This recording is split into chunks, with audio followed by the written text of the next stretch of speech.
And hello, everyone. Welcome to episode 101 of the weekly Yes and podcast. I'm your host, Travis Thomas, the creator of the Weekly Yap and the creator of Live Yes And. Thank you for joining me today. This podcast is also in conjunction with our friends at Inspired to Give. Check them out at inspiredtogive.org. They highlight wonderful people who are doing inspiring work, who are inspired to take action in many issues and ideas all across the world that affects us globally as well as in your own community. So make sure you check out inspiredtogive.org.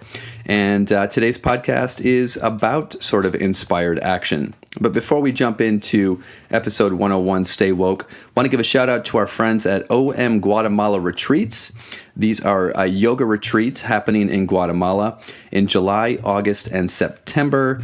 My wife and I know we would love to jump on one of these retreats and visit our friend and our friends in Guatemala. But check them out at www.omguatemala.com. July 8th through the 14th is their first retreat. August 19th through the 25th is their second retreat. And then September 2nd through 8th is their third retreat. And so make sure you check them out. Mention Live Yes And. I don't know if that'll get you anything, but it just makes me feel good. Yeah, mention Travis at Live Yes And. All right, episode 101. Stay woke, people. Stay woke. And of course, the more I say woke, the more the relevance and hipness of that word is going to have by the end of this podcast, because it's me, gray-haired, once was hip, probably not, probably was never really hip, Travis Thomas, talking about staying woke, but that is what we are talking about here today. And so for those of you who aren't as hip as my 44-year-old self, let me tell you what woke means. Let me tell you what it means when the young people and the hip-hop artists are talking about being woke. I'm going to the source for this. That's right, the Urban Dictionary, urbandictionary.com. Here's your definition for woke. Although an incorrect tense of awake, a reference to how people should be aware in current affairs. All right, here's their example. While you are obsessing with the Kardashians, there are millions of homeless in the world. Stay woke. Here's another definition. A state of perceived intellectual superiority one gains by reading the Huffington Post. Their example is, Allie is so woke. At brunch, she explained how wearing anything other than Chuck Taylors or Toms is really a microaggression. Yeah, you got it. And one more definition of woke. Getting woke is like being in the Matrix and taking the red pill. You get a sudden understanding of what's really going on and find out you were wrong about much of what you understood to be truth. Yeah. Their example. I understood the extra burden it puts on you, but I still feel everyone needs to get woke. So there you have it. Being woke means aware, knowing what's going on in your world and in your community. Isn't that what Inspired to Give is all about? So today we are talking about being woke. So I like to look at April. There's some momentum when you look at April. And if you look at what has been going on in our country, if not our world, February is Black History Month. Right, so again, it brings a specific awareness to what we're thinking about culturally. March, National Women's History Month. And again, this year we have the Me Too movement and everything that's going on in women's rights. And again, that movement. You've got the March for Our Lives that is happening, that awareness that's coming to the forefront. April is all about spring, rebirth, reawakening. So in our country right now, whether it's politically, socially, spiritually, environmentally, there is a ton of awareness taking place. Me Too movement, March for Our Lives, Black Lives Matter, and on and on and on. And you can look at this, and whether it's, we haven't seen movements like this probably since the 1960s, there is a real consciousness that is happening in our world, in our country, that people are demanding to have a clear sense of things. And so that is kind of the theme for Inspired to Give all of April. That's what this podcast is about. So for you, what does it mean to be woke? What does woke look like to you right now? And I think as I've been doing a lot more talks the last few months, as I was in Flint for the March for Our Lives event in Flint, I was in Flint to see the documentary When Elephants Fight, and to bring some awareness, some global awareness to what's going on in the Congo. And then any issues, right, for me, spirituality and my own spiritual, I hate using the word evolution because it makes it sound like, oh, I'm better than I was. But just sort of how about my spiritual journey? There's a sense of wokeness, right, to being conscious, just to having a greater sense of consciousness about the world we live in. I look at the fact that I'm a vegetarian now because I feel like I have a greater sense of making decisions that are better for me. And I'm gonna individualize all this. When I say something is better, I'm saying I feel that it's better for me, right? Knowing what we know about food, where does food come from? What about the source of the food? Everything from preservatives to the chemicals to everything, right? We tend to want to make more conscious decisions that hopefully lead to better results in our individual life and better results in the world. I think there's a greater awareness now that people have about food. There's a greater awareness people have about where do their products come from. And for me, I don't think I'll ever achieve this level of sort of perfection as far as making perfect choices, but we can make more informed, more aware choices. And I think that's what sort of being woke is all about. These kids from Parkland, the awareness that they are bringing to gun rights and the awareness that they are bringing to just our society in general, our violence, it's bringing a greater level of consciousness to things. And so then we can either resist that, we can resist that consciousness, or we can try to invalidate it with sort of our facts and with our news, or we can be open to it. And so I'm fascinated by all the factors that sort of unconsciously and subconsciously surround us that inspire our actions and beliefs.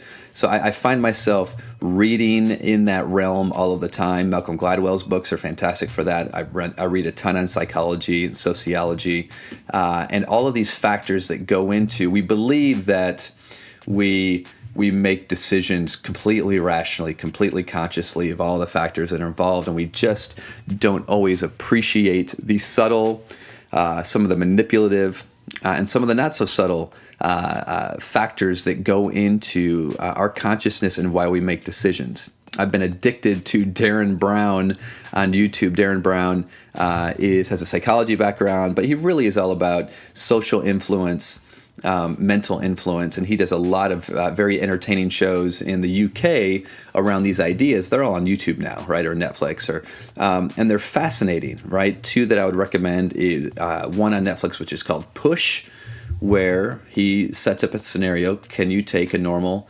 nonviolent person off the street and turn them into a murderer in 80 minutes without them knowing it? And one I just watched with the kids is The Apocalypse, where they take this young man and convince him that there's been an apocalypse, and the influence that they put on him to actually take action in a positive way, to be woke, right? Isn't that what we're talking about? And so for me, when I think about this idea of being open to being more conscious, and how do we do that? And for me, it goes back to a couple of core ideas that I want to talk about. And these core ideas, again, are topics that I find myself talking more and more about in my work for Live Yes And, because my work is really all about dealing with what we have and responding in a way that's powerful and positive, right? It's really kind of responding in a more conscious way to live our life more consciously based on purpose, based on authenticity and collaboration, but to live more conscious of that mindset. And that's kind of the work that I do. So a lot of my focus is on building that skill set and those qualities that help us show up in relationships, in conversations, and show up in every aspect of our life more conscious, more intentional, more awake, more woke. So I think a couple of the things that we need to do in order to achieve that or be better at that is, are we being open? Are we open? Are we receptive to new ideas, to new opinions, new perspectives, new beliefs? Are we open to hearing someone else's perspective, right? You look at how we receive our news and everything. Most of us receive our news from in a biased vacuum, and so it's constantly reaffirming what we already believe. But few of us are consciously seeking information from those that we have disagreed with in the past. So are we really being open to the complete picture, to all of the information, to take it all in?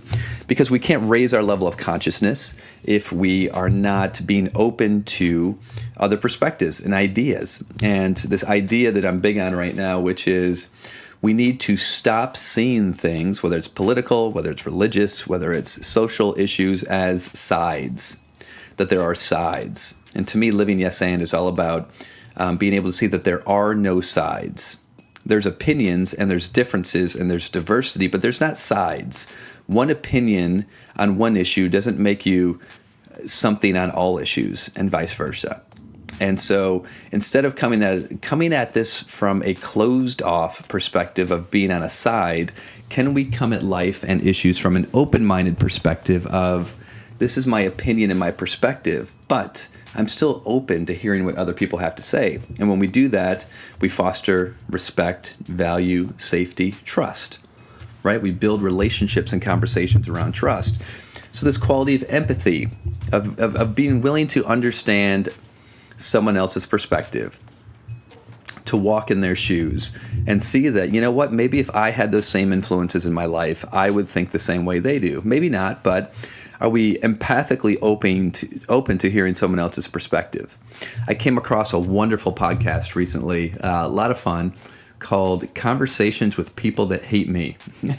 So Dylan Marin, Marron, is a huge YouTuber, does a lot of social activism, talks about a lot of social causes, has a huge following on YouTube. And of course, whenever you're talking about social issues and you're talking about anything passionately, as much of a following you're going to have a ton of people that do not like your message. There's going to be a ton of vitriol. There's going to be a ton of hate. So what he decided to do, and I love it, and truth be told, complete transparency, I listened to one episode of this podcast, right? But the one I loved, I listened. The one I listened to, I loved. And his podcast, Conversations with People That Hate Me, he goes into his comments section, finds people that have written some really horrible things about him, reaches out to them and asks them if they are open to having a conversation via Skype that he can record for his podcast. And the one that I listened to, this was a guy who really disagreed with one of his videos and called him a piece of shit. I won't say it just to keep my podcast clean, right? Called him a piece of shit and had some really, really insulting words for him. So he got this guy on Skype. And what I loved about it is the purpose of his podcast is not to have a debate, not to convince the other person that they're wrong, or really to come to any conclusion. It's about having a civil and healthy conversation with someone that has a differing opinion and perspective than you have. And it was a really cool episode to listen to, because immediately, when the first 30 seconds, this guy apologizes for insulting him. And then they end up having like a 30-minute conversation that is super respectful and very eye-opening. And again, it erases this idea that there are literal boxes or lines that we live in, or sides that we live in. And I just highly recommend it, because I think it is the exact mindset that we need right now, not only in our country but in our world. And again, raising consciousness. When you have a conversation with someone, you help raise consciousness. When you have a debate with someone, there is no consciousness changing, because there's no willingness or openness to hear that other person's perspective. So we think about that with politics. We think about that with every aspect of your life. And you look at the routines, the habits, the beliefs that you have, whether it's your health, your nutrition, your spirituality, your politics. Are we willing to be open to new ideas and perspective? Because if we're not, we surely can't raise our consciousness. And if we don't, we will surely never be woke. That's right. We just can't be woke unless we're open-minded. So think about it for a second. In your relationships in your life, think of your personal relationships. Think of your work relationships. Think of your social circles, Think of your politics. Think of your community. In what ways have you closed yourself off? Have you closed your thinking off to even entertaining someone's perspective, someone's differing ideas on certain topics? Where have you closed yourself off? Because we all do it. So for you, where have you closed yourself off of? And today, what would it look like just to be open to another perspective? That could be a fun challenge to have. And that is my challenge to you all today. Because you can't get woke if you stay in your comfort zone.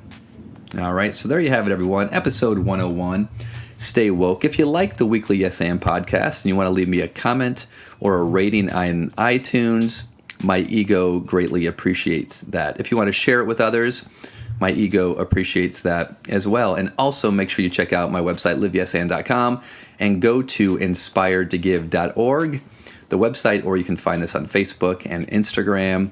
And jump in, get involved. We would love to hear from you and hear your inspiration as well.